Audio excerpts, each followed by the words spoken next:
مبارکہ میں موجود ہے کہ ہمارے پیارے آقا امام الانبیاء صلی اللہ تعالی علیہ وسلم کو خواب میں حضرت ام المؤمنین ام سلمہ رضی اللہ تعالی عنہا نے دیکھا کہ نبی کریم علیہ السلام کے بال مبارک بکھرے ہوئے ہیں اور ان پر غبار ہے، اور سرکار کی داڑھی مبارک بھی بکھری ہوئی ہے اور اس پر بھی غبار ہے۔ حضرت ام المؤمنین فرماتی ہے میں نے پوچھا یا رسول اللہ کیا حال ہے آپ کا؟ فرمایا ام سلمہ میں نے تمہیں پہلے بہت پہلے وہ مٹی دی تھی جو جبریل امین مجھے لے کر میرے پاس آئے تھے، اور میں نے تمہیں بتایا تھا کہ جب میرا حسین شہید ہوگا تو یہ مٹی خون ہو جائے گی،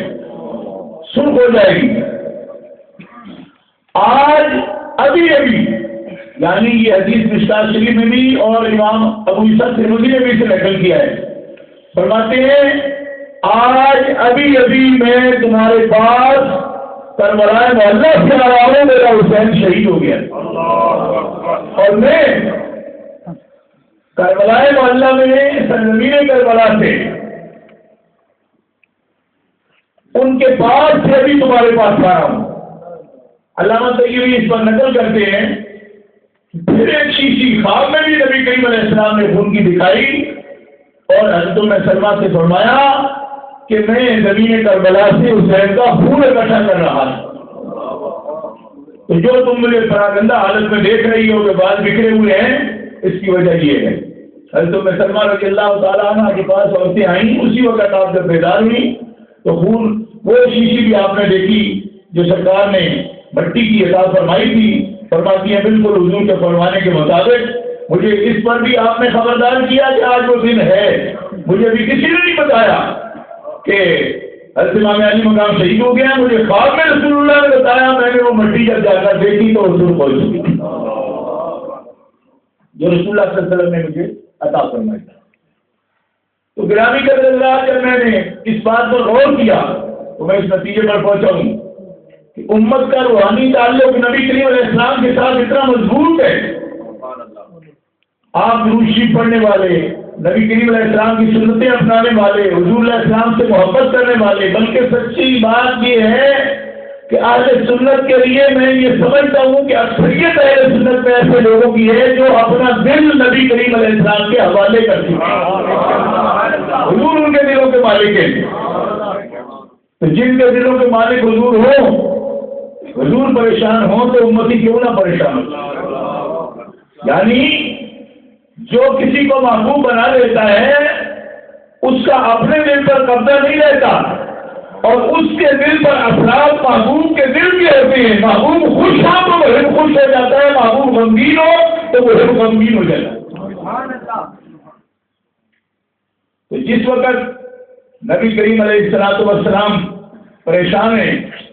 اور اس پریشانی کے عالم میں ان کو ام المؤمنین نے دیکھا ہے، ام سلمہ جن کا عام آدمی کے خواب میں حضور آ جائیں تو حضور ہی ہوتے ہیں، تو ام المؤمنین جب خواب دیکھتی ہیں، صحابیہ بھی ہیں نا، ام المؤمنین بھی ہیں اور نبی کریم علیہ السلام کی پھوپھی ذات بہن بھی ہیں، ام المؤمنین بھی ہیں اور پھر صحابیہ بھی ہیں، اور پھر ان کو پہلے بتا بھی چکے ہیں، یعنی حضور کے علم کی بھی دیکھیے بات کہ یہ شیشی آپ نے خون کی یہ حضرت زینب کو نہیں دی، وہ بھی آپ کی اہلیہ بھی ہیں اور آپ کی رشتہ دار عزیزہ بھی ہیں، ان کو نہیں دی، نہ حضرت ام المؤمنین عائشہ کو دی، صرف حضرت ام سلمہ کو دی۔ اور تفصیل بتاتے ہیں اس وجہ سے کہ سن 61 میں جو واقعہ ہونے والا تھا نا اس کو دے جاتے ہیں، اس وقت زندگی نہ ہوتی تو کیا دیکھتی، انہیں کو دیا حضور جانتے تھے کہ جب یہ واقعہ ہوگا ان میں سلمہ ہی زندہ ہوگی، انہیں کے ہاتھوں کو شیشی بھی عطا فرمائی، نہ کسی بھی اہلیہ کو شیشی عطا فرماتے تم دیکھنا، اور وہ اس وقت زندگی نہ ہوتی تو دیکھتی کیسے؟ تو تم نے سلمہ کو عطا فرمائی کہ تم دیکھو گی کہ یہ مٹی سرخ ہو جائے گی جب امام علی مقام شہید ہوں گے۔ تو یہ وجہ ہے اہل اسلام کہ امت غمزدہ ہوتی ہے اور اس غم کو محسوس کرتی ہے۔ بعض لوگ اس پر یہ سوال ہم سے کرتے رہتے ہیں، چونکہ مولوی ہونے کے ناطے شریعت میں غم کیسا ہے اور کیسے غم کرنا چاہیے، یہ بات بھی قابل توجہ ہے۔ اس لیے کہ مسلمانوں کو اپنا غم اور اپنی خوشی سب کچھ دین کے تابع رکھنی چاہیے، کیونکہ غم ہونا یہ ایک فطری عمل ہے، ہوتا ہے، کافروں کو بھی ہوتا ہے، مسلمانوں کو بھی ہوتا ہے، تو غم والی بات ہو تو غم ہوتا ہے۔ لیکن کافر و مسلم میں یہ تمیز ہے کہ کافر اپنے معاملات میں آزاد ہے اور مومن اپنے معاملات میں اللہ اور رسول کا پابند ہے۔ خوشی کرے تو بھی حدود ہے اس کی، کتنی کرے گا، اور غم کرے تو بھی حدود ہے اس کی کہ کتنا غم کرے گا۔ اس لیے غمزدہ ہونا یہ فطری بات بھی ہے اور شرعی بات بھی ہے کہ رسول اللہ صلی اللہ تعالی علیہ وسلم نے غم محسوس کیا، امت بھی غم محسوس کرتی ہے، اور حضور کی محبت میں نبی کریم علیہ السلام کی ہر خوشی میں خوش ہے اور ہر غم میں نمی ہے۔ امت کو غم ہے لیکن اس کی حدود و قیود ضرور ہے۔ کیوں؟ کہ ہم دین کی وجہ سے نبی کریم علیہ السلام کے امتی ہیں، دین اپنایا تو امتی بنے، دین نہ اپناتے تو امتی نہ بنتے۔ نبی کریم علیہ السلام نے اس کی حدود و قیود غم کی ہمارے لیے مقرر فرما دی۔ من ضرب الخدود وشق الجیوب فدعا بدعوى الجاہلیۃ فلیس منا، جس نے غم کی حالت میں اپنے چہرے کو مارا، پیٹا اور اپنے کپڑوں کو پھاڑا اور جاہلیت کی باتیں کی، شکوے کیے غم کے دینے والے پر، لیس منا، وہ ہم میں سے نہیں، میری امت میں سے نہیں ہے، میری ملت میں سے نہیں ہے۔ یہ صحیح حدیث ہے۔ اور اس وقت میں سیاست شریف اتنی موٹی 6 کتابیں اس کے اندر ہیں، یہ میں نے اپنے پاس رکھی ہوئی ہے۔ حدیث پاک میں نبی پاک کا فرمان ہے ایسے کام کرنے والے میری امت میں سے نہیں ہیں۔ اب نبی کریم علیہ السلام نے منع فرما دیا، بس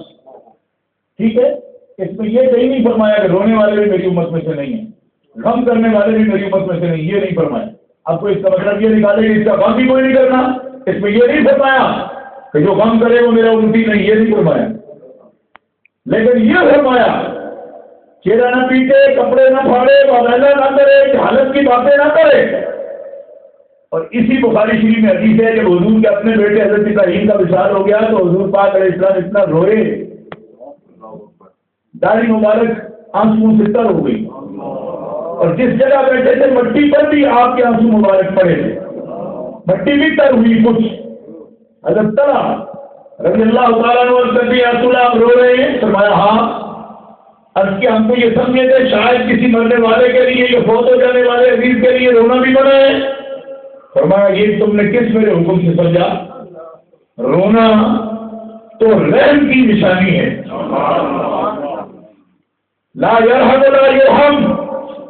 رونا رحمت ہے جو ہر آدمی کے دل میں رب نے اس کے قرابت داروں کے لیے جذبہ پیدا کیا ہے، جو اس کی نشانی ہے، اور جس کو اپنے عزیزوں پر رحم نہیں آتا اس پر تو خدا بھی رحم نہیں فرماتا۔ یعنی جب تمہیں میں منع کروں کہ بے صبری نہ کرو تو اس کا مطلب یہ نہیں ہے کہ تم غم بھی نہ کرو اور رو بھی نہیں، یہ مطلب بھی لینا غلط ہے۔ کیوں؟ اس لیے کہ رحم تو خدا تعالیٰ کی ذات ہے جو اس نے اپنے بندوں کو وصیت فرمائی ہے۔ جب کوئی عزیز یا قریب فوت ہو جائے تو دل درد میں آتا ہے، اور جب دل درد میں آتا ہے تو حضور فرماتے زبان حرکت میں نہیں آتی، سب سے پہلے اس کا اثر آنکھ قبول کرتی ہے، آنکھ اس کا اثر قبول کرتی ہے اور آنکھ سے پانی جاری ہو جاتا ہے۔ لہذا حدیث پاک دونوں جب تلاوت کر دی تو یہ اثر معلوم ہو گیا کہ جس عزیز کے انتقال پر یا صدمے پر دل صدمے میں آتا ہے تو اس کی نشانی یہ ہے کہ انسان کی آنکھوں سے آنسو جاری ہو جاتا ہے، یہ ہے نشانی۔ سوگ کرنا، سوگ سے مراد یہ ہے کہ اس کی کچھ خاص آثار ظاہر کرنا، یہ اس میں داخل نہیں۔ دل درد میں آنا، آنکھوں سے آنسو بہنا۔ میں سن رہا تھا اگلے دن ایک آدمی جو ماتم وغیرہ کے وکیل ہیں